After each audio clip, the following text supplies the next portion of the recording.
ಎಲ್ಲಿಂದ ಫೋನ್ ಮಾಡ್ತಿರೋದು? ನಾವು ತಮಿಳ್ನಾಡಿಂದ ಗುರುಜಿ. ಈ ಮುಂಚೆ ಮಾತಾಡಿದ್ದೀರಲ್ಲ? ನಾನು ಕೌನ್ಸಿಲಿಂಗ್ ತಗೊಂಡಿದ್ದೆ ಒಂದ್ಸರಿ. ಓ, ಕೌನ್ಸ್ಲಿಂಗ್ ಬಂದಿದ್ರಾ? ಆ, ಕಾರ್ಯಕ್ರಮ ಯಾವಾಗ್ಲಿಂದ ನೋಡ್ತಿದ್ದೀರಿ? ಗುರುಜಿ ನಾನು 2 years ಇಂದ ನೋಡ್ತಾ ಇದ್ದೀನಿ. ತುಂಬಾ ಸಂತೋಷ ಆಗ್ತಾ ಇದೆ, ನನ್ಗೆ ಮಾತಾಡೋದಕ್ಕಾಗ್ತಾ ಇಲ್ಲ. ತುಂಬಾ ಸಂತೋಷ ಆಗ್ತಿದೆ. ಆ, ಆಗ್ಲಬ್ಬಾ. ಎಷ್ಟು ವರ್ಷ ನಿಮಗೆ? ನಮ್ಗೆ 38 ಗುರುಜಿ. 38 ವರ್ಷ. 3 ವರ್ಷದಿಂದ ಕಾರ್ಯಕ್ರಮ ನೋಡ್ತಾ ಇದ್ದೀರಿ. ಹೌದು ಗುರುಜಿ. ಹೇಳವ್ವ, ಏನಾದರೂ ಹಂಚ್ಕೊಳ್ಳೋದಿದೆಯಾ? ಗುರುಜಿ ನಿಮ್ಮನ್ನ ಅಣ್ಣ ಅಂತ ಕರಿಬೋದಾ? ದಯವಿಟ್ಟು ಕರಿಯವ್ವ. ಇಲ್ಲ, ನಮ್ಗಿಂತ ಚಿಕ್ಕವ್ರು ಇರ್ಬೋದು ನೀವು. ಹೌದಾ? ಹೌದು. ನಿಮ್ಮ 38? ನನಗಿಂತ 10 ವರ್ಷ ದೊಡ್ಡವರು ಇದ್ದೀರಿ ನೀವು. ಹೌದು ಹೌದು. ಬೆಕ್ಕದ್ದಾಗ್ಲಿ, ಅಣ್ಣ ಅಂತ ಕರಿ, ಏನ್ ತೊಂದ್ರೆ ಇಲ್ಲ ನನ್ಗೆ ಸ್ವಲ್ಪ ಅಂದ್ರೆ ನಿಮ್ಗೆ ಗೊತ್ತು, ನಾನು ಕೌನ್ಸಿಲಿಂಗ್ ಅಲ್ಲಿ ನಾನು ಹೇಳಿದೀನಿ ನನ್ನ ಪ್ರಾಬ್ಲಮ್. ನಮ್ಮ ಹಸ್ಬೆಂಡು. ಅಲ್ಲ, ಈಗ ಆರಾಮಿದ್ದೀರಾ? ಇದೀನಿ ಅಣ್ಣ. ನಮ್ಮ ಹಸ್ಬೆಂಡ್ ಬಂದು ಅವ್ರಿಗೆ 2023 ನಲ್ಲಿ ಅವ್ರಿಗೆ ಬೇರೊಬ್ರಿಗೆ ಕೊಲೆ ಮಾಡಿ ಸಾಯಿಸ್ಬಿಟ್ರು. ನಿಮ್ಮ ಗಂಡ? ನಮ್ ಗಂಡನ್ಗೆ. ನಿಮ್ಮ ಗಂಡನ್ನೇ ಸಾಯಿಸೋದ್ರ? ನಮ್ ಗಂಡನ್ಗೆ ಬೇರೊಬ್ರು ಹಿಂಗೆ ಮನೆ ಆಪೋಸಿಟ್ ಮನೆಯವ್ರೆ ಅವ್ರನ್ನ ಈ ತರ ಮಾಡಿದ್ರು. ನಿಮ್ ಹತ್ರ ಹಂಚ್ಕೊಂಡಿದೀನಿ ನಾನು ಕೌನ್ಸಿಲಿಂಗ್ ಅಲ್ಲಿ. ನನ್ಗೆ ಈಗ ಯಾವ ದಾರಿ ಅಂತ ಕಾಣಿಸ್ತಾ ಇಲ್ಲ ಗುರುಜಿ. ನನ್ಗೊಂದ್ ಪಾಪು ಈಗ 9th ಸ್ಟ್ಯಾಂಡರ್ಡ್ ಹೋಗ್ತಾಳೆ. ಇಲ್ಲೇ ಅವ್ರ ಗಂಡನ ಮನೆಯಲ್ಲೇ ಇದ್ದು ಇದ್ ಮಾಡೋದ, ಇಲ್ಲ ಪಾಪುನ್ ಕರ್ಕೊಂಡ್ ಹೋಗಿ ಅಮ್ಮನ ಮನೆಗೆ ಹೋಗೋದ, ಏನು ಕಾಣಿಸ್ತಾ ಇಲ್ಲ. ಅತ್ತೆ ಅವ್ರದ್ದು ಇಲ್ಲ, ನಮ್ ಗಂಡನ್ಗೆ ಕೇಸ್ಗೆ ಯಾರು ಹೆಲ್ಪ್ ಮಾಡೋರು ಇಲ್ಲ. ನಾನು ಏನ್ ಮಾಡೋದು ಅಂತ ಗೊತ್ತಾಗ್ತಾ ಇಲ್ಲ ಗುರುಜಿ. ಅತ್ತೆ ಮಾವ ಇಲ್ವಾ? ಮಾವ ಇಲ್ಲ, ಅತ್ತೆ ಇದಾರೆ.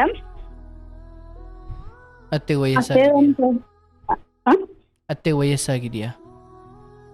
ಅವ್ರ ವಯಸ್ಸು ಅಂದ್ರೆ ಅವ್ರಿಗೆ ಒಂದು 60 ಆಗಿರ್ಬೋದು ಗುರುಜಿ.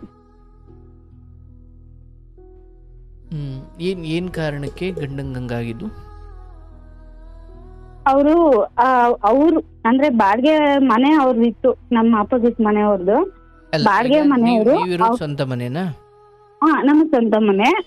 ಅವ್ರಿಗೆ ಜಗಳ ಆಗ್ತಾ ಇತ್ತಂತೆ. ಯಾರ್ಯಾರಿಗೆ? ಅವ್ರಿಗೆ ನಮ್ಮ ಮನೆಯವ್ರಿಗೆ ಈ ತರ ಮಾಡೋರಲ್ವಾ. ಅಲ್ಲ, ಮುಂದ್ಗಡೆ ಒಂದು ಮನೆ ಇತ್ತು, ಅಲ್ಲಿ ಇಬ್ರು ಯಾರೋ ಬಾಡಿಗೆಗಿದ್ರು. ಅವ್ರು ಬಾಡಿಗೆ ಏನ್ ವಿಷಯಕ್ಕೋ ಗೊತ್ತಿಲ್ಲ, ಬಾಡಿಗೆ ಅವ್ರಿಗೆ ಇವ್ರಿಗೆ ಜಗಳ ಆಗಿದೆ. ಅವ್ರಿಗೆ ಅಲ್ಲ, ಓನರ್ಗೆ ಅವ್ರವ್ರಿಗೆ ಜಗಳ ಆಗಿತ್ತು. ನಿಮ್ಮ ಜಗಳ ಆಗಿ ಇಲ್ಲ ಅವ್ರಿಗೆ ಜಗಳ ನಡೆಯೋವಾಗ ಆಂಬುಲೆನ್ಸ್ ಮತ್ತೆ ಜಾಸ್ತಿ ಜನ ಎಲ್ಲ ತುಂಬ್ಕೊಂಡಿರೋ ತನಕ ಏನ್ ಈ ತರ ಆಗಿದೆ ಅಂತ ಇವ್ರು ಹೋಗಿರೋದು ನಮ್ಮ ಯಜಮಾನ್ರಲ್ಲಿಗೆ. ಅಲ್ಲಿ ಏನಾಗಿತ್ತು ಆಕ್ಚುಲಿ ಆ ಸಮಯಕ್ಕೆ? ಅವ್ರ ಮನೆಯಲ್ಲಿರೋರು ಆಯಮ್ಮನ್ಗೆ ಹೊಡೆದಿರೋದು. ಅವ್ರು ಏನೇನೋ ಜಗಳ ಆಡ್ಕೊಂಡಿದ್ರೆ ನಮ್ಗೆ ಗೊತ್ತಿಲ್ಲ, ಹೊಡೆದಿರೋದು. ಆಂಬುಲೆನ್ಸ್ ಹಾಕೊಂಡು ಹೋಗುವಷ್ಟು ಅಲ್ಲೇ ಯಾರಿಗೋ ಒಬ್ರಿಗೆ ಹೊಡೆದಿದ್ರು, ಅದಕ್ಕೆ ಆಂಬುಲೆನ್ಸ್ ಬಂದಿತ್ತು. ಆ ತರ ಹೊಡೆದಿರೋದಕ್ಕೆ ಇವ್ರು ಹೋಗಿರೋದು ಲಾಸ್ಟ್ ಅಲ್ಲಿ. ಎಲ್ಲ ಆದ್ಮೇಲೆ ಆಯಮ್ಮನ್ ಕರ್ಕೊಂಡು ಹೋದ್ಮೇಲೆ ಇವ್ರು ಹೋಗಿರೋದು ಅಲ್ಲಿಗೆ. ಆಗ ಅಲ್ಲೇ ನಿಂತ್ಕೊಂಡ್ ಮಾತಾಡಿದ್ ಸರಿ ಸುಮ್ನೆ ಬಂದ್ಬಿಟ್ಟವ್ರೆ ಇವ್ರು. ಇಲ್ಲಿ ನಮ್ದೊಂದು ಅಂಗಡಿ ಇದೆ ಅಣ್ಣ, ನಮ್ ಮನೆ ಪಕ್ಕದಲ್ಲೇ ಒಂದ್ ಅಂಗಡಿ, ನಮ್ ಮೇನ್ ರೋಡ್ ಅಲ್ಲ ಮನೆ. ಅಂಗಡಿ ಇರೋದಕ್ಕೆ ಈ ಪೊಲೀಸ್ ಎಲ್ಲ ಬಂದಿದ್ರಲ್ವಾ, ನಿಮ್ ಏರಿಯಾ ಅಲ್ವಾ ಇದು, ಅದಕ್ಕೆ ಒಂದ್ ಸಿಗ್ನೇಚರ್ ಬೇಕು. ಯಾವ ಏರಿಯಾ ಅಂತ ನಮ್ಗೊಂಥರ ಐಡೆಂಟಿಗೆ ಅಂತ ಇವ್ರ ಹತ್ರ ಸೈನ್ ತಗೊಂಡವ್ರೆ ನಮ್ಮ ಯಜಮಾನ್ರ ಹತ್ರ. ನಮ್ಮ ಯಜಮಾನ್ರು ಮತ್ತೆ ಬೇರೊಬ್ರ ಒಂದ್ 4-5 ಜನರ ಹತ್ರ ಎಲ್ಲ ಸೈನ್ ತಗೊಂಡು ಆ ತಕ್ಷಣಕ್ಕೆ ಹೋಗವ್ರೆ. ನಮ್ಗೂ ಗೊತ್ತಿಲ್ಲ, ಅದು ಕೋರ್ಟ್ ಕರೀತಾರೆ ಏನಕ್ಕೆ ಅಂತ ಗೊತ್ತಾಗಿಲ್ಲ. ಮತ್ತೆ ಲಾಸ್ಟ್ ಅಲ್ಲಿ ಒಂದೂವರೆ ವರ್ಷ ಆದ್ಮೇಲೆ ನೀವೆಲ್ಲ ಸಿಗ್ನೇಚರ್ ಹಾಕಿದಿರಲ್ವಾ, ಅದಕ್ಕೋಸ್ಕರ ನೀವ್ ಸಾಕ್ಷಿ ಹೇಳ್ಬೇಕು ಆ ಎಮ್ಮನ್ಗೆ ಈ ತರ ಅವ್ರು ಹೊಡೆದವ್ರೆ ಅಂತ ಇವನ್ ಕರ್ದಿದ್ದು. ನಾನೆಲ್ಲ ನಾನ್ ಏನು ನೋಡಿಲ್ಲ, ಅವ್ರು ಹೊಡೆದಿದ್ದು ನಾನ್ ನೋಡಿಲ್ಲ, ನಾನ್ ಲಾಸ್ಟ್ ಅಲ್ಲಿ ಹೋಗಿರೋದಂತ ಕೋರ್ಟ್ ಅಲ್ಲಿ ನಮ್ಮ ಯಜಮಾನ್ ಹೇಳಿದ್ದು. ಲಾಸ್ಟಿಗೆ ಅವು ಮನೆ ವಾಪಸ್ ಬಂದು ಊರ್ನವ್ರೇ ಆಗಿ ನನಗ್ ಸಾಕ್ಷಿ ಹೇಳಿಲ್ವಲ್ಲ ಅಂತ ಅವ್ರ ಮಗನ್ನ ಮತ್ತೆ ಅವರು ಒಂದು 9 ಜನ ರೆಡಿ ಮಾಡಿ ನಮ್ಮ ಯಜಮಾನ್ರೆ ಇವರು ದೇವ್ರ ಕಾರ್ಯಕ್ಕೆ ಜಾಸ್ತಿ ಹೋಗ್ತಾ ಇದ್ರು ಅಣ್ಣ. ಅಲ್ಲ ಒಂದ್ ನಿಮಿಷ. ಈಗ ನಿಮ್ಮ ಯಜಮಾನ್ರು ಕೋರ್ಟ್ಗೆ ಹೋದ್ರಲ್ವಾ, ಹಾ ಅಲ್ಲಿ ಈ ಒಡಿಸ್ಕೊಂಡಿದ್ದು ಯಾವುದೋ ಒಂದು ಒಮ್ಮ, ಹಾ ಆ ಒಮ್ಮನ್ ಪರ ಇವ್ರು ಹೇಳಲಿಲ್ಲ. ನಾನು ಹೊಡೆದಿದ್ದು ನಾನು ನೋಡಿಲ್ಲ, ಯಾಕಂದ್ರೆ ನನ್ನ ಕಡೆ ಹೋಗಿದ್ದು ಅಂತ ಹೇಳಿದ್ರಿಂದ ಆ ಒಮ್ಮನಿಗೆ ಕೋಪ ಬಂತು. ಬಂದಿರೋದು. ಸೊ ಆ ಒಮ್ಮ ಏನು ಮಾಡ್ತಾ ಆಮೇಲೆ ಆ ರೀಸನ್ ಇಟ್ಕೊಂಡು ನಾನ್ ಅವ್ರು ಮಗನ್ಗೆ ಹೇಳಿರೋದು, ನಾನ್ ಬೆದರ್ಸು ಅಂತ ಹೇಳ್ದೆ. ಅವ್ನ್ ಮತ್ತೆ ಇನ್ನೊಂದ್ ಸಲ ಕೋರ್ಟ್ಗೆ ಬಂದಾಗ ನಮ್ ಪರವಾಗಿ ಹೇಳ್ಬೇಕು ಅಂತ ಬೆದರ್ಸು ಅಂತ ಹೇಳ್ದೆ. ಆದ್ರೆ ನನ್ ಮಗ ಚುಚ್ಬಿಟ್ಟವ್ನೆ, ಅವನು ಗಾಂಜಾ ಮೊತ್ತಲ್ಲಿ ಹೋಗಿ ಚುಚ್ಚಿ ಸಾಯ್ಸವ್ನೆ, ನಮ್ಗೆ ಗೊತ್ತಿಲ್ಲ ಅಂತ ಇವಾಗ ಕೋರ್ಟಲ್ಲಿ ಹೇಳ್ತಾ ಇರೋದು. ಅವ್ರ ಮಗ ಇಲ್ಲ ಅವನೀಗ? ಬಂದ್ಬಿಟ್ರು ಸರ್, ಒಂದು 3 ತಿಂಗಳೇನೋ ಜೈಲಲ್ಲಿ ಎಲ್ಲ ಇದ್ರು ಅವ್ರ ಫ್ಯಾಮಿಲಿ ಫುಲ್ಲು. ಇವಾಗ ನಮ್ಮೂರಲ್ಲಿಲ್ಲ, ಮನೆ ಅವರು ಮನೆ ಎಲ್ಲ ಮಾರ್ಕೊಂಡು ಇವಾಗ ಎಲ್ಲೋ ಬೇರೆ ಕಡೆ ಅವ್ರೆ, ಎಲ್ಲವ್ರೆ ಅಂತ ಗೊತ್ತಿಲ್ಲ. ಅಂದ್ರೆ ನಮ್ಮ ಮನೆ ಮಾತ್ರ ಕತ್ಲಾಗ್ಬಿಟ್ಟೈತಣ್ಣ ಈಗ. ಅಂದ್ರೆ ಅವ್ರು ಕಂಪ್ಲೀಟ್ ರಿಲೀಸ್ ಆಗ್ಬಿಡ್ತ, ಅವ್ರ ಬೇಲ್ ಸಿಕ್ತ ಅಂದ್ರೆ ಇನ್ ಮತ್ತೆ ಅವ್ರಿಗೆ ಯಾವ ಶಿಕ್ಷೆನೂ ಇಲ್ವಾ? ಇಲ್ಲ ಅಣ್ಣ, ಅದು ಯಾರು ನನ್ಗೆ ಈ ತರ ಆಗೈತೆ, ಇದನ್ನ ನಡೆಸ್ತಾ ಐತೆ ಅಂತ ಯಾರು ನನ್ಗೆ ಹೇಳೋರು ಇಲ್ಲ, ಅದ್ರ ಬಗ್ಗೆ ಮಾತಾಡೋರು ಇಲ್ಲ ಅಣ್ಣ. ಆ ಅಮ್ಮನ್ ಮಗ ಬಂದ್ ಮಾಡಿದ್ದ ಅದು? ಆ ಅಮ್ಮನ್ ಮಗ. ನಿಮ್ಮ ಯಜಮಾನ್ರು ತಮ್ಮನ್ ತಾವು ರಕ್ಷಣೆ ಮಾಡ್ಕೊಳ್ಳೋ ಶಕ್ತಿ ಇರ್ಲಿಲ್ವಾ? ಅಣ್ಣ ಅಂದ್ರೆ ಇವ್ರು ಏನಾಗೈತೆ ಅಂದ್ರೆ ಹೋಟ್ಲಿಗೆ ಇವರು ಈ ದೇವಸ್ಥಾನಕ್ಕೆ ಕಲೆಕ್ಷನ್ಗೆ ಅಂತ ಹೋದಾಗ ಇವ್ರು ಒಬ್ರೇ ಹೋಗವ್ರೆ ಹೋಟ್ಲಿಗೆ ಟೀ ಏನೋ ಕುಡಿಯೋದಕ್ಕೆ. ಹಿಂದೆಯಿಂದ ಏನ್ರೆಲ್ಲ ಹಾಕಿರೋದಣ್ಣ, ಹಾಕ್ಬಿಟ್ಟು ಆಮೇಲೆ ಅದು ಫುಲ್ಲು ಚಾಕುನೆಲ್ಲ ಈ ಕುತ್ತಿಗೆನ ಹರಿದ್ಬಿಟ್ಟವ್ರಣ್ಣ. ಅದು ಫುಲ್ ಬ್ಲಡ್ ಬಂದ ತಕ್ಷಣ 28 ಜಾಗದಲ್ಲಿ ಚುಚ್ಚವ್ರಣ್ಣ, ಒಂದ್ 3 ಜನ ಸೇರ್ಕೊಂಡು.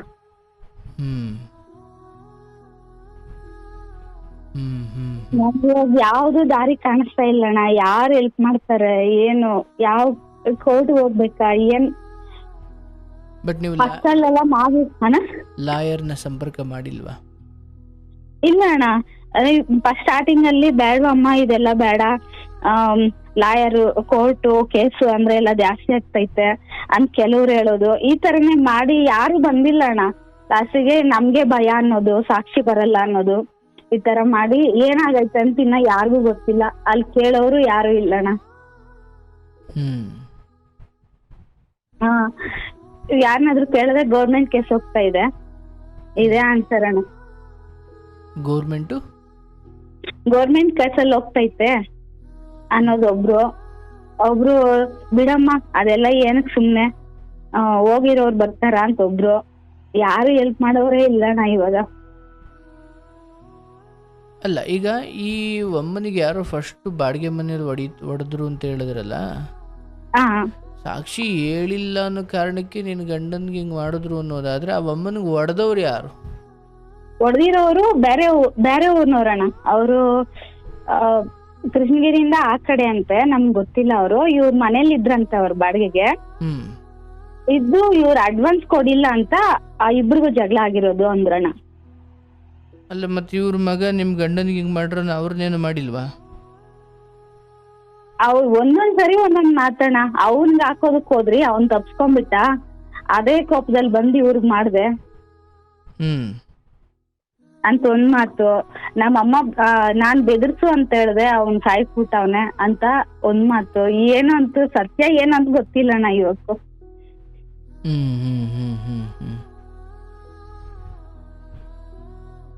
ಇವಾಗ ನನ್ ಮಗುನ್ ಸಾಕ್ಲಾ ಇಲ್ಲ ನನ್ಗೇನು ದಾರಿ ಕಾಣಿಸ್ತಾ ಇಲ್ಲಣ್ಣ. ನಿಂಗ್ ತವ್ರ ಮನೆ ಇಲ್ವಾ? ನಮ್ ತವ್ರ ಮನೇಲಿ ಅಣ್ಣ ಅತ್ತಿಗೆ ಅಣ್ಣ ಅವ್ರು ನೋಡಲ್ಲ.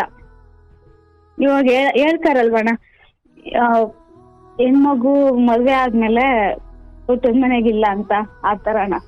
ಕುಲಕ್ಕೂ ಹೊರಗು ಅಂತ. ಹೌದೌದು.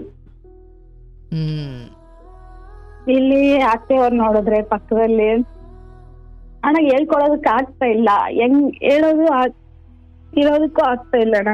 ಆ ತರ ಇವ್ರಿಗೇನು ಅಂದ್ರೆ ಒಂದ್ ಕಡೆ ನಮ್ಮ ಆಸ್ತಿ ತಿನ್ಕೊಂಡು ಇಲ್ಲೇ ಇದ್ಬಿಡ್ತಾರೇನೋ, ಹೋಗಲ್ವೇನೋ ಆ ತರ ಬಾಧೆ ಇವ್ರಿಗೆ. ಅಲ್ಲಿ ಹೋದ್ರು ನಮ್ ಮೇಲೆ ಬಂದ್ಬಿಡ್ತಾರೇನೋ ಅಂತ ಅವ್ರು. ಗಂಡನ ಮನೆಯವ್ರು ಅಂತಾರ, ತವ್ರ ಮನೆಯವ್ರು ಅಂತಾರ. ಹಾ ಹೌದಣ್ಣ. ತವ್ರ ಮನೆಯವರು ಬಂದು ಭಾರ ಆಗ್ತಾಳೆ ಅಂತ, ಗಂಡನ ಮನೆಯವರು ಮನೆ ಮಗನೇ ಹೋದ ಇವಳೆಲ್ಲ ಅನುಭವಿಸ್ತಾಳೆ. ಹಾ ನಿಮ್ಮ ಮಗಳ ಮೇಲೆ ಪ್ರೀತಿ ಇಲ್ವಾ ಅವ್ರಿಗೆ? ಇಲ್ಲ ಅಣ್ಣ, ಮೇಲ್ ಮಾತಿಗೆ ಮೊಮ್ಮಗಳು ಒಂದ್ ಸ್ವಲ್ಪ, ಒಳಗೆ ಎಲ್ಲ ಇಲ್ಲ ಅಣ್ಣ. ಹೋದ್ರೆ ಸಾಕು. ಇನ್ ಅವ್ರಿಗೆ ದೊಡ್ಡ ಮಗ ಅವ್ರೆ, ಅವ್ರ ಮೊಮ್ಮಕ್ಳವ್ರೆ, ಹೋದ್ರೆ ಚೆನ್ನಾಗಿರುತ್ತೆ ಅಂತ ಅವ್ರ ಭಾವನೆ. ಬಟ್ ಈಗ ಕೇಸ್ ಎಲ್ಲಿವರೆಗೂ ಬಂದಿದೆ? ಏನಾಗೈತಂತ ಯಾರು ಹೇಳೋರಿಲ್ಲ ಅಣ್ಣ. ಮತ್ ಲಾಯರ್ ಮೂಲಕ ಹೋಗ್ಲಿಲ್ವಾ ನೀವು? ಇಲ್ಲ ಅಣ್ಣ, ಅವರು ಸ್ಟಾರ್ಟಿಂಗ್ ಅಲ್ಲಿ ಬಂದು ನಮ್ಮ ಯಜಮಾನ್ದವ್ರ ಅಣ್ಣಂಗೆ ಹೇಳಿದ್ರೆ, ಇಲ್ಲಮ್ಮ ನಮ್ ತಮ್ಮ ಬರಂಗಿದ್ರೆ ನಾನೇ ಖರ್ಚು ಮಾಡ್ತಾ ಇದ್ದೆ, ಅವ್ನ್ ಬರಲ್ಲ, ಸುಮ್ನೆ ಬಿಟ್ಬಿಡ್ರಿ, ಅದ್ ಕರ್ಮ ಒಂದೈತೆ, ಅದ್ ನೋಡ್ಕೊಳ್ತೈತೆ, ನೀನೇನ್ ಯೋಚನೆ ಮಾಡ್ತೀಯ ಅಂತ ಅವ್ರ ಅಂದ್ಬಿಟ್ರು. ಮುಂದೆ ಹೋಗ್ಬೇಕಂದ್ರೆ ಬೇರೆ ಅಣ್ಣ, ಆ ಕೇಸ್ಗೆ ಆಗ್ಬಾರ್ದು ಆ ತರ ಮಾತಾಡೋದು ಇವ್ರೆ ಎಲ್ಲ. ಇವ್ರೆ ಆ ಕೋರ್ಟಲ್ ತೀರ್ಮಾನ ಇಲ್ಲೇ ಬರಂಗ್ ಮಾತಾಡ್ತಾರೆ. ಯಾರು? ಅವ್ರ ಅಣ್ಣ, ಅವ್ರ ಅಮ್ಮ. ಹೋರಾಡ್ಬೇಕಾದವ್ರೆ. ಹಾ, ಏನಕ್ಕೆ ಓಡಾಡೋದು? ನಮ್ ಕೇಸ್ ಆಗಲ್ಲ, ಅದು ಹೋದ್ರೂ ಆಗಲ್ಲ, ಅದು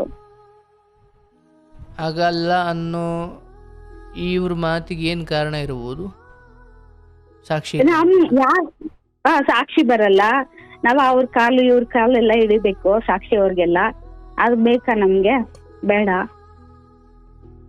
ನಿನ್ ಮಗುನ್ ತಕ್ಕೊಂಡಿರು ಅಷ್ಟೇ. ದೇವ್ರೆ ಒಂದ್ಸರಿ ತೋರಿಸ್ತಾರೆ.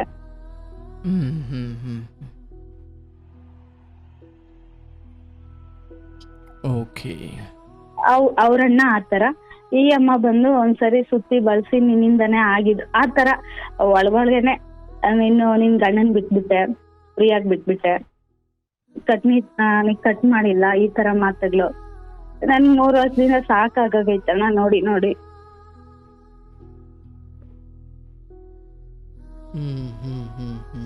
ಏನ್ ಮಾಡೋದು ಅಂತ ಗೊತ್ತಿಲ್ಲ ಅಣ್ಣ. ನಿಮ್ ಏನಾದ್ರೂ ಪರಿಹಾರ ಇರ್ತೈತಣ್ಣ ಇದಕ್ಕೆ? ಬಟ್ ಈಗ ಅಲ್ಲೇ ನಿಮ್ಮ ಗಂಡನ ಮನೆಯಲ್ಲೇ ಮಗುನ್ ಸಾಕೊಂಡು ಇದ್ದೀಯ? ಹೌದಣ್ಣ, ನಮ್ ಅಂಗಡಿ ಇತ್ತಲ್ವಾ, ಅದನ್ನೇ ನಡ್ಸ್ಕೊಂಡು ಮಗುನ್ ಸಾಕೊಂಡು ಇದೀನಣ್ಣ. ನನ್ ಪ್ಲಾನ್ ಏನಂದ್ರೆ, ಇಲ್ಲಿ ಎಷ್ಟ್ ದಿನಕ್ಕೂ ಆಗಲ್ಲ, ಮಗು 10th ಆದ್ಮೇಲೆ ನಮ್ ಊಟದ ಮನೆ ಕಡೆ ಹೋಗಿ ಒಂದ್ ಬಾಡಿಗೆ ಮನೆನ ಏನನ್ ನೋಡ್ಕೊಂಡು ಅಲ್ಲೇ ಹೋಗೋಣ ಅಂತ ಒಂದ್ ಯೋಚನೆ. ಅಲ್ಲಿ ಹೋದ್ರೆ ಯಾರ್ ನೋಡ್ತಾರೆ ಏನು ಗೊತ್ತಾಗ್ತಾ ಇಲ್ಲ ಅಣ್ಣ. ಬಟ್ ಈಗ ನೀವೇನ್ ಅಂಗಡಿ ಮಾಡ್ಕೊಂಡು ಹೋಗ್ತೀರಾ ಅಥವಾ ಬೇರೆ ಏನಾದ್ರು ಕೆಲಸ ಮಾಡ್ತೀರಾ? ಹೋದ್ರಿ ಅಣ್ಣ? ಅಲ್ಲ, ಈಗ ಸದ್ಯಕ್ಕೆ ಅಂಗಡಿಯಲ್ಲಿ ನಾನೇ ಟೈಲರ್, ನಾನು ಬಟ್ಟೆ ಹೊಲಿತೀನಿ. ಬಟ್ಟೆ ಹೊಲ್ಕೊಂಡು ಅಂಗಡಿ ಮೇಂಟೆನೆನ್ಸ್ ಮಾಡ್ಕೊಂಡು ಹೋಗ್ತಾ ಇದೀನಿ. ಮಗಳಲ್ಲಿ 9ನೇ ಕ್ಲಾಸಾ? ಈಗ 9ನೇ ಕ್ಲಾಸ್.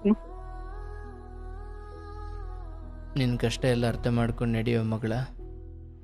ಹೌದಣ್ಣ, ಅವಳು ತುಂಬಾ ಫೀಲ್ ಮಾಡ್ತಾಳಣ್ಣ. ಏನು ಕೇಳಲ್ಲ, ಒಳ್ಳೆಯವಳು. ಒಂದು ಇದ್ ಕೇಳ್ಬೇಕು ಅಂದ್ರೆ ಅಮ್ಮನ್ ಕಷ್ಟ ಆಗುತ್ತಲ್ವಾ, ಹೆಂಗ್ ಕೇಳೋದು? ನನ್ನದು ಏನಾದ್ರೂ ಅಳ್ತಾ ಇದ್ರೆ ಬೇಡಮ್ಮ, ಅಳ್ಬೇಡ, ನಾನಿದ್ದೀನಲ್ವಾ ಅಂತ. ಅಣ್ಣ ಒಂದ್ಸರಿ ನಾನು ಹಿಂಗೆ ಬೇಡ, ಅಪ್ಪ ಇರೋದ್ರಿಗೆ ನಾವು ಹೋಗ್ಬಿಡೋಣ, ಈ ಕಷ್ಟಗಳೆಲ್ಲ ಬೇಡ ಅನ್ನೋ ಇದಕ್ ಬಂದಾಗ ಅವಳೇ ಅಣ್ಣ, ಅಮ್ಮ ನಾವ್ ಹೋದ್ರು ಅಪ್ಪ ಅಲ್ಲಿ ಸಿಕ್ಕಿಲ್ಲ ಅಂದ್ರೆ ಏನ್ ಮಾಡ್ತೀಯಾ? ನಿನ್ ಭಗವದ್ಗೀತೆ ಎಲ್ಲ ಓದ್ತೀಯಲ್ಲ, ಯಾಕಮ್ಮ ಈ ತರ ಯೋಚನೆ ಮಾಡ್ತೀಯ? ನಾನಿದೀನಿ ಅಂತೆಲ್ಲ ಹೇಳಿದ್ಲಣ್ಣ. ಮಗಳು? ಹೌದಣ್ಣ, ಕಷ್ಟ ಸುಖ ಇದ್ರೆ ನಾವ್ ನೋಡ್ಕೊಂಡ್ ಹೋಗೋಣ. ಇವಾಗ ಇಲ್ಲಿಂದ ನಾವು ಹೋಗಿ ಮತ್ತೆ ಇದೇ ಜೀವನಕ್ ಬರ್ಬೇಕಮ್ಮ, ಬೇಡ, ಅದ್ ತರ ಹೋಗ್ಬಾರ್ದು. ಅವಳು ಹೇಳ್ತಾಳಣ್ಣ, ಇಲ್ಲಿ ನಮ್ ಕೈಯಲ್ಲಿ ಆಗಿಲ್ಲ ಅಂದ್ರೆ ನಾವ್ ಹೋಗೋಣ, ದೂರ ಹೋಗೋಣ, ಮಾವ ಮನೆಗೂ ಹೋಗೋದ್ ಬೇಡ, ನಾವು ಸಪ್ರೇಟ್ ಆಗಿರೋಣ, ಕಷ್ಟ ಪಡೋಣ, ನೀನ್ ಗೌರ್ಮೆಂಟ್ ಸ್ಕೂಲ್ಗೆ ಸೇರ್ಸು, ನಾನು ಓದ್ತೀನಿ, ಈ ತರ ಎಲ್ಲ ಹೇಳ್ತಾಳಣ್ಣ ಅವಳು.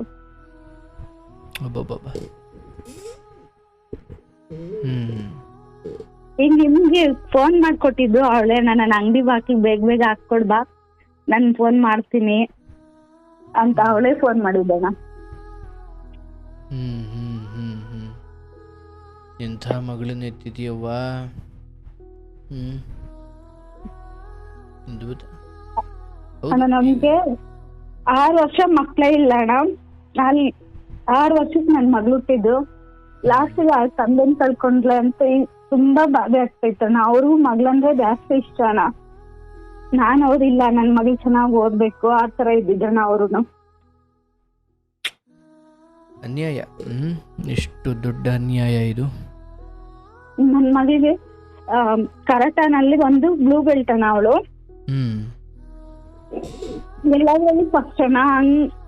ಅಂದ್ರೆ ಅವ್ರ ಅಪ್ಪ ಅಂದ್ರೆ ಅವ್ರಿಗೂ ಪ್ರಾಣ, ಅವ್ರ ಅಪ್ಪನ್ಗೆ ಅವ್ರ ಮಗಳಂದ್ರೆ ಪ್ರಾಣ, ಆ ತರ ಇದ್ರಣ್ಣ. ಪಾಪ. ನಮ್ಮ ಯಜಮಾನ್ರಿಗೆ ಒಂದ್ ಕೆಟ್ಟ ಅಭ್ಯಾಸ ಇಲ್ಲಣ್ಣ. ಕುಡಿಯೋದಾಗ್ಲಿ, ಬೀಡಿ, ಸಿಗರೇಟ್ ಏನು ಇಲ್ಲಣ್ಣ. ಏನು ಅಂದ್ರೆ ಒಳ್ಳೆ ಕೆಲಸ ಮಾಡ್ಬೇಕು, ಈ ದೇವಸ್ಥಾನ ಕಟ್ಟೋದು, ಈ ತರ ಆದ್ರೆ ಕಲೆಕ್ಷನ್ ಹೋಗೋದು, ಕಲೆಕ್ಷನ್ ಮಾಡ್ಕೊಡೋದು, ದೇವಸ್ಥಾನಕ್ಕೆ ಕಟ್ಸೋದು, ಈ ತರ ಇದ್ದಿದ್ದಣ್ಣ. ಅವರು ಒಂದ್ ಚಿಕ್ಕ ಇದಕ್ಕೆ ತರ ಮಾಡ್ಬಿಟ್ರಣ್ಣ.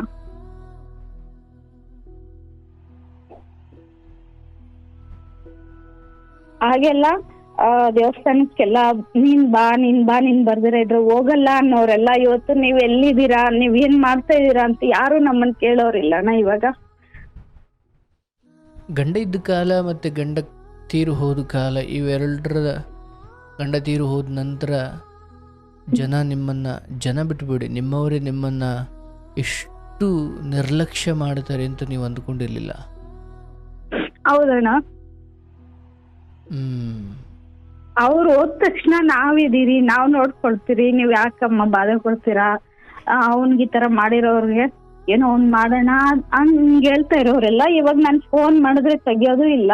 ನಾವು ಅವ್ರ ಮಾತಾಡ್ಸಿದ್ರೆ ಏನ್ ಬರ್ತೈತೋ ಅನ್ನೋ ಇದಕ್ಕೆ ನಮ್ಮನ್ ಮಾತಾಡ್ಸೋರು ಇಲ್ಲ ಅಣ್ಣ.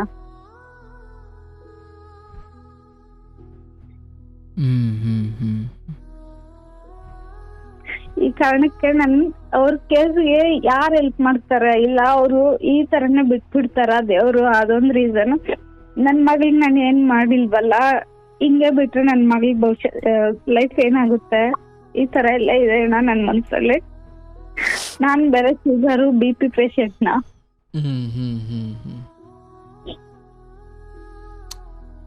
ಆಯ್ತು. ಈಗ ನೋಡಿ, ನಿಮ್ಮ ಮನಸ್ಸಲ್ಲಿರ್ತಕ್ಕಂಥ ಗಂಡನ ಈ ಅನ್ಯಾಯದ ಸಾವಿಗೆ ಪ್ರತೀಕಾರ ತಗೊಳ್ಬೇಕು ಅಥವಾ ಅದನ್ನು ಮಾಡಿದವ್ರಿಗೆ ಶಿಕ್ಷೆ ಆಗಬೇಕು, ಇದೆಲ್ಲವೂ ನಿಮ್ಮೊಳಗಡೆ ಇರುವ ಪ್ರತೀಕಾರದ ಭಾವನೆ ತಪ್ಪಿಲ್ಲ. ಯಾಕಂದರೆ ಒಂದು ವೇಳೆ ನಾವು ಇಂಥವನ್ನೆಲ್ಲ ಕರ್ಮಕ್ಕೆ ಅಂತ ಹಾಗೆ ಬಿಡ್ತಾ ಹೋದರೆ ಮತ್ತೆ ಧರ್ಮವಾಗಿ ಬದುಕೋದಕ್ಕೆ ಏನು ಅರ್ಥ ಇದೆ? ಕೆಟ್ಟದ್ದು ಮಾಡಿದವನು ಹಂಗೆ ಆರಾಮಾಗಿರೋದಾದರೆ, ಕೊಲೆ ಮಾಡಿದವನು ಹಂಗೆ ಇರೋದಾದರೆ, ಧರ್ಮ ಪಾಲಿಸಿದವನು ನಡುಬೀದಿ ಹೆಣ ಆಗೋದಾದರೆ ಮತ್ತೆ ಧರ್ಮ ಯಾಕೆ ಪಾಲಿಸಬೇಕು? ಇದು ಅದೇ ಇವೆಲ್ಲ ಬರ್ತಾವ ಮನಸ್ಸಲ್ಲಿ. ಆದರೆ ಏನು ಗೊತ್ತನವ, ಸಮಾಜದಲ್ಲಿ ಹೀಗೆ ಯಾವುದೋ ಒಂದು ನಮಗಾದ ಅನ್ಯಾಯಕ್ಕೆ ಹೋರಾಡೋದು, ಕೋರ್ಟು ಕಚೇರಿ ತಿರುಗೋದು. ಅದಕ್ಕೆ ಹೇಳ್ತಾರಲ್ಲ, ಕೋರ್ಟು ಕಚೇರಿ ತಿರುಗಬೇಕು ಅಂದರೆ ಕುಬೇರ್ನಂಗೆ ದುಡ್ಡಿರಬೇಕು, ಧರ್ಮರಾಯನಂಗೆ ತಾಳ್ಮೆ ಇರಬೇಕು ಅಂತ. ನನಗೆ ಅರ್ಥ ಆಗುತ್ತೆ. ನನ್ನ ಗಂಡನಿಗೆ ನ್ಯಾಯ ಮಾಡಿದವ್ರಿಗೆ ನಾನು ಶಿಕ್ಷೆ ಕೊಡಿಸ್ಬೇಕು, ತಪ್ಪೇ ಇಲ್ಲ, ಅದನ್ನು ಜೀವಂತವಾಗಿಟ್ಕೋ. ಆದರೆ ನನಗೆ ಎಷ್ಟು ಬಲ ಇದೆ, ಇಲ್ಲಾಂದರೆ ಕುಣಿಯಕ್ಕೆ ಹಾಕಿದ್ರು ಮೈ ಪರ್ಚ್ಕೊಂಡ್ರು ನನಗೆ ನಾನು ಕೂಗಾಡಿ ಕಿರ್ಚಾಡಿ ಅದರಿಂದ ನ್ಯಾಯ ಸಿಗಲ್ಲ. ಮೊದಲು ಇದನ್ನು ಶಿಕ್ಷೆ ಒಂದವ. ಈಗ ನನ್ನ ಜ್ಞಾನದಲ್ಲಿ ಹೇಳ್ತೀನಿ, ಒಂದು ನೀನು ಕಾಲಕ್ರಮೇಣವು ಮುಂದೊಂದು ದಿನ ಇದನ್ನು ಕೈಗೆತ್ಕೊಂಡು ಅದನ್ನು ಮುಂದುವರಿಸ್ಬೋದು, ಮುಂದೆಯೂ ಅವಕಾಶ ಇದೆ. ಆ್ಯಂಡ್ ಎರಡನೇದು, ಕರ್ಮ ಅನ್ನೋದು ಅದು ವಾಪಸ್ ಕೊಟ್ಟೇ ಕೊಡುತ್ತೆ. ಅದಕ್ಕೆ ನೀನು ಅಯ್ಯೋ ಕರ್ಮ ಏನು ಮಾಡಲ್ಲ ಬಿಡು, ಅವ್ರಿಗೇನು ಆಗಲ್ಲ ಬಿಡು, ಹಾಗಿಲ್ಲ. ಹಾಗಂತ ಕರ್ಮ ನಂಬಿಟ್ಟು ಸುಮ್ಮನೆ ಆಗು ಅಥವಾ ಕರ್ಮ ಏನೋ ಮಾಡಿಕೊಳ್ಳಿ ಬಿಡು ಅಂತ ಸುಮ್ಮನೆ ಆಗು ಅಂತಲೂ ಅಲ್ಲ. ಆದರೆ ಮೊದಲು ನಾನು ಸಂತೆಗೆ ಹೋಗ್ತಾ ಇದ್ದೀನಿ ಅಂದ ನನ್ನ ಹತ್ರ ದುಡ್ಡಿದೆಯಾ, ನನಗೆ ಶಕ್ತಿ ಇದೆಯಾ ನೋಡ್ಕೊಳ್ಬೇಕು ನಾನು. ಹಾ ಯುದ್ಧಕ್ಕೆ ಹೋಗಿ ನಿಂತ್ಬಿಟ್ಟು ಬತ್ತಳಿಕೆಯಲ್ಲಿ ಬಾಣನೇ ಇಲ್ಲ ಅಂದ್ರೆ ಏನು ಮಾಡ್ತೀಯಲ್ಲ ಹೋಗಿ? ಹೌದಣ್ಣ, ಅದೊಂದು ಯೋಚನೆ. ಆದ್ರೆ ನನ್ಗೆ ಹೆಲ್ಪ್ ಮಾಡೋರು ಯಾರು ಬರಲ್ವಲ್ಲಣ್ಣ. ಅಲ್ಲಿ ಕೇಳಿಸ್ಕೊ, ಈಗ ಯಾಕೆ ನಿನಗೆ ಹಂಗೆ ಒಂಟಿತನ ಕಾಡ್ತಾ ಇದೆ ಅಂದರೆ ನೀನು ದುರ್ಬಲಳಿದ್ದೀಯ. ಅಂದರೆ ದುಡ್ಡಿನಲ್ಲಾಗಿರ್ಬೋದು, ಬೇರೆ ಬೇರೆ ಸ್ವಲ್ಪ ಕಾಂಟ್ಯಾಕ್ಟ್ ಇರೋದಾಗಿರ್ಬೋದು, ಇದು ಯಾವುದ್ರಲ್ಲೂ ನೀನು ಅಷ್ಟು ಶಕ್ತಿವಂತಳಲ್ಲ. ಹಾಗಾಗಿ ಇವರೆಲ್ಲ ನನಗೆ ಬಂದು ಉಪಕಾರ ಮಾಡಲಿ ಅಂತ ನೀನು ಕಾಯ್ತೀಯ. ಅವೆಲ್ಲವೂ ನಿನಗೆ ಶಕ್ತಿ ಬಂದಾದ್ಮೇಲೆ ಇವ್ರು ಯಾರು ಉಪಕಾರ ತಗೊಂಡು ನಿನಗೇನಾಗಬೇಕಿದೆ? ಈಗ ಅದೇ ನಿನ್ನ ಹತ್ರ ಒಂದು 2 ಕೋಟಿ ದುಡ್ಡಿತ್ತು ಅಂದಾಗ ಇವ್ರಿಗೆ ಬಂದರೆ ಬರ್ದಿರಿರಲಿ, ನಾನು ಬೇರೆಯವ್ರ ಹತ್ರ ಇದನ್ನು ಈಡೇರಿಸ್ಕೊಳ್ತೀನಿ ಅಂತ ಹೋಗ್ತಿದ್ದೆ ನೀನು. ಹೌದಣ್ಣ. ಅಂದರೆ ದುಡ್ಡಿನ ಮತ್ತು ಶಕ್ತಿಯ ಅಭಾವದಿಂದ ನಾನು ಇವ್ರ ಮೇಲೆ ಅವಲಂಬಿತಳಾಗಲಿಕ್ಕೆ ಮನಸ್ಸು ಮಾಡ್ತಿದ್ದೀನಿ, ಮತ್ತು ಇವ್ರು ಬರಲಿಲ್ಲ ಅಂತ ದುಃಖ ಪಡ್ತಿದ್ದೀನಿ. ಹೌದಲ್ಲ? ಹೌದಣ್ಣ. ಅಭಾವ. ನನ್ನ ಹತ್ರ ದುಡ್ಡಿಲ್ಲ, ಅಷ್ಟು ಹೋರಾಟ ಮಾಡೋ ಶಕ್ತಿ ಇಲ್ಲ, ಅಥವಾ ಅಷ್ಟು ಹಿನ್ನೆಲೆ ಇಲ್ಲ, ಅಷ್ಟು ಬೆಂಬಲ ಇಲ್ಲ. ಇದು ಯಾವುದೂ ಇಲ್ಲದಾಗ ನನಗೆ ಒಂದು ಹೆಜ್ಜೆ ಮುಂದಕ್ಕೆ ಇಡ್ಲಿಕ್ಕೂ ನಿಶಕ್ತಳಾಗಿದ್ದೀನಿ ಇವತ್ತು. ಹೌದಣ್ಣ. ಹಂಗಿರ್ಬೇಕಾದ್ರೆ ನಾನು ಮೊದಲು ಯಾವುದಕ್ಕೆ ಹೋರಾಡಬೇಕು ಅಂತ. ಯುದ್ಧ ಮಾಡೋದು ಹೌದು, ನಾನು ಹೇಳ್ತಾ ಇದ್ದೀನಿ. ಇದಲ್ಲದೆ ಇದ್ರೂ ಇನ್ನು 3 ವರ್ಷದ ನಂತರ ನೀನು ಯುದ್ಧ ಮಾಡೋದು ಹೌದು.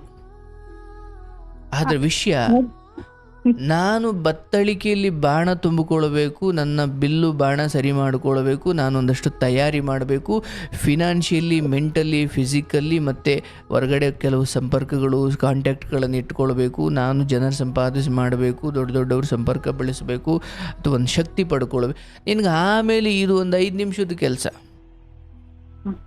ಬಟ್ ಅದು ಯಾವುದೂ ಇಲ್ಲದೆ ನಾನು ಪಡ್ಕೊಂಬಿಡ್ತೀನಿ, ಓಡಾಡ್ಬಿಡ್ತೀನಿ. ಅದೊಂಥರ ಆತರಗಾರನಿಗೆ ಬುದ್ಧಿಮಟ್ಟ ಅನ್ನಂಗೆ. ನಾನು ಮತ್ತೆ ಹೇಳ್ತಾ ಇದ್ದೀನಿ, ನೀವು ಇದನ್ನು ಹೋರಾಟ ಮಾಡಬೇಕು ಅಂತ ಅಂದ್ಕೊಟ್ರಲ್ಲಿ ತಪ್ಪೇ ಇಲ್ಲ. ಆ್ಯಂಡ್ ಅದು ಧರ್ಮ ಕೂಡ ಹೌದು. ಒಂದು ಕಾನೂನು